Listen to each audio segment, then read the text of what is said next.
नमस्कार, विशिता मेजवानीमध्ये स्वागत आहे। आज तुमच्यासोबत छान अशी रसरशीत मटकीची उसळ शेअर करणार आहेत। पण ही उसळ मी केलेली नाहीयेत, माझ्या मिस्टरांनी ही उसळ बनवलेली आहेत। बऱ्याचदा काय होते, भाजी करायची पद्धत एकच असते, पण दुसरी कोणी केली का त्या भाजीची चव ही वेगळी लागत असते। खरं आहे की नाही? कारण आपण भाजीचं साहित्यही त्याच घरातलं वापरलेलं असतो, पण तरीही ती दुसऱ्याच्या हाताने जर केलेली असली तर तिची चव आपल्याला खूप आवडते। तर आज मिस्टरांच्या मनात आलं की ते मटकीची भाजी बनवणार, तर म्हणून आज त्यांची हातची मी मटकीची उसळ तुमच्यासोबत शेअर करत आहे। चला तर मग रेसिपीला सुरुवात करूया। या ठिकाणी आपण कढई ठेवलेली आहे। कढईमध्ये 3 चमचे तेल घातलेलं आहे। जिरे मोहरी घालून घेतलेली आहे। त्यानंतर आपण कांदा घालून घेणार आहोत। कांदा आपल्याला छान असा परतवून घ्यायचा आहे। कांद्याचा रंग बदलेल इतपत आपण कांदा हा परतवणार आहोत। कांदा परतला आहे, यामध्ये आता आपण कढीपत्ता घालत आहोत। तेलामध्ये कढीपत्ता हा छान असा परतवून घ्यायचा आहे। त्यानंतर लगेचच आपण यामध्ये टोमॅटो घालणार आहोत। टोमॅटोही छान असा मऊसर आपल्याला परतवायचा आहे।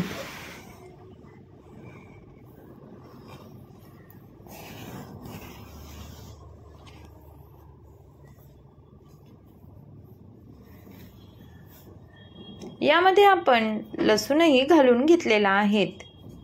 त्यानंतर आपण यामध्ये कोथिंबीर घालणार आहोत।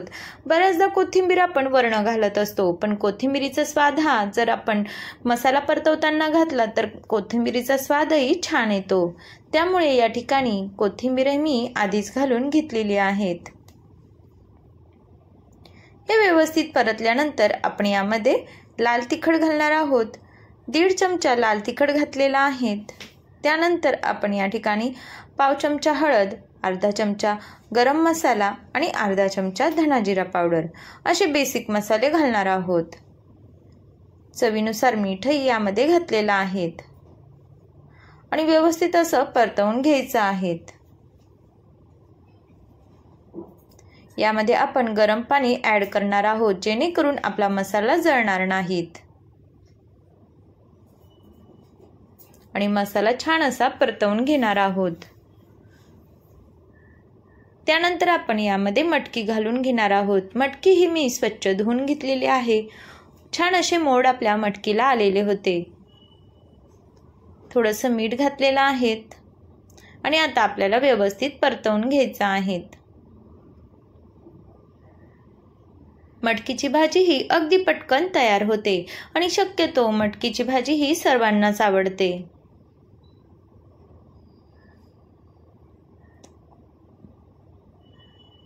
त्यानंतर आपण झाकण ठेवलेलं आहे आणि यावर पाणी गरम व्हावे यासाठी पाणी घालून घेत आहोत।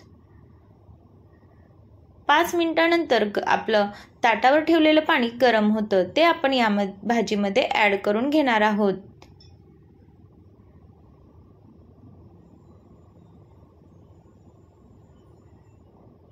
या ठिकाणी बघा, आपण पाणी हे ॲड केलेलं आहे।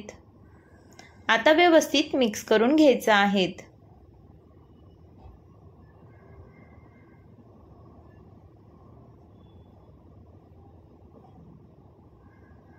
त्यानंतर झाकण ठेवून दिलेलं आहे आणि भाजी ही छान अशी बारीक गॅसवर शिजवून घेतलेली आहे। 5 ते 7 मिनिटात आपल्या भाजीतलं पाणी ही पूर्णपणे आटलं जातं आणि आपली मऊसर अशी भाजी शिजल्या जाते। अगदी रसरशीत अशी भाजी आपली झालेली आहे। जास्त सुकी नाही आणि जास्त ओलसरही नाही अशी आपली भाजी तयार झालेली आहे। ही भाजी अगदी पटकन तयार होते आणि खायला तर 1 नंबर लागते आणि गरम गरम तर ह्या भाजीची चवही खूपच छान लागते। बघा, अगदी पटकन होणारी अशी मटकीची उसळ मी तुमच्यासोबत शेअर केलेली आहे। तर तुम्हाला ही मटकीची उसळ कशी वाटली कमेंट्स करून नक्की सांगा आणि अशा साध्या सोप्या सिंपल रेसिपी बघण्यासाठी विशिता मेजवानीला सबस्क्राईब जरूर करा। तसेच चॅनलवर जर नवीन असाल तर चॅनलला सबस्क्राईब करा आणि रेसिपी कशी झाली कमेंट्स करून सांगायला विसरू नका आणि रेसिपी आवडल्यास एक लाईक जरूर करा। रेसिपी बघितल्याबद्दल धन्यवाद। परत भेटू एका छानशा रेसिपी सोबत।